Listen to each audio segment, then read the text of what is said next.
તો વચન છે એ અનુભૂતિનો વિષય છે.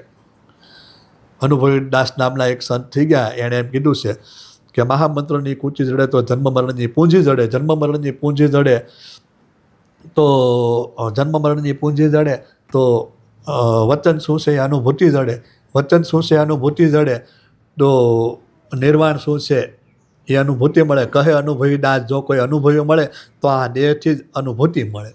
વચન શું છે? વચનરૂપી પદ છે એ જડે. વચનની અનુભૂતિ ક્યારે થાય? કે જ્યારે આકાશ તત્વ ભેદન થાય, ત્યારે પાંચેય તત્વ જ્યારે તમે છોડી અને આકાશ તત્વને છોડવાનું છે, એ ભેદન થાય ત્યારે તમને યથાર્થ વચન તમને શું છે એ અનુભવમાં આવે. અને એ અનુભવો જ્યારે એ બોલે એ થાય, પણ એ શુદ્ર કે કોઈ સામાન્ય વાત એ બોલતું નથી. પછી મૌન થઈ જાય છે. કેમ? કારણ કે એ પોતે વચનમી થઈ જાય છે. ને આવી વચનના મહાપુરુષો સંતોએ વચનના ગુણગાન ગાયા.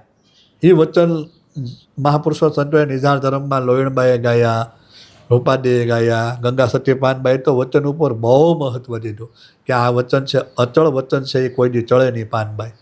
જે અચળ વચન છે એ કોઈ દી ચલિત ન થાય, એ આવન જાવન નથી. એવું વચનને મહાપુરુષો સંતોએ ગુણગાન ગાયા. એ વચન ઉપર બહુ અધ્યયન કરવા જેવું છે, જાણવા જેવું છે અને માણવા જેવું છે, અનુભવવા જેવું છે. આ એ વચનની વાત.